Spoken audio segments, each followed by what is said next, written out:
حضور پاک صلی اللہ علیہ وسلم نے فرمایا، بد نصیب ہے وہ شخص جو والدین کی خدمت کر کے ان کی دعا نہیں لیتا اور لوگوں سے کہتا پھرتا ہے میرے لیے دعا کرنا۔ بد نصیب ہے وہ شخص جو صبح کے وقت سویا رہتا ہے اور لوگوں سے تنگی رزق کا شکوہ کرتا ہے۔ بد نصیب ہے وہ شخص جو نماز عشاء نہیں پڑھتا اور دعاؤں میں پرسکون نیند تلاش کرتا ہے۔ بد نصیب ہے وہ شخص جس نے ماہ رمضان پایا اور اپنے رب کو راضی نہ کر سکا۔ آپ صلی اللہ علیہ وسلم نے یہ بھی فرمایا، جس نے میری ایک حدیث سنی اور دوسروں تک پہنچائی، قیامت کے روز اس کے لیے میری شفاعت واجب ہو جائے گی۔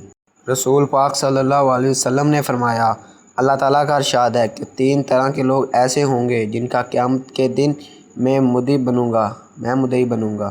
ایک وہ شخص جس نے میرے نام پر عہد کیا اور وہ توڑ دیا، وہ شخص جس نے کسی آزاد انسان کو بیچ کر اس کی قیمت کھائی، اور وہ شخص جس نے کوئی مزدور اجرت پر رکھا، اس سے پوری طرح کام لیا لیکن اس کی مزدوری نہیں دی۔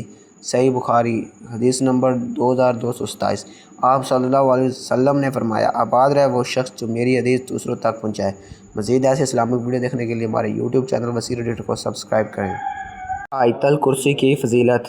جب گھر سے نکلتے وقت پڑھو گے تو 70,000 فرشتے ہر طرف سے آپ کی حفاظت کریں گے۔ جب گھر داخل ہوتے وقت پڑھو گے تو آپ کے گھر سے محتاجی دور ہو جائے گی۔ جب وضو کے بعد پڑھو گے تو 70 درجے بلند ہوں گے۔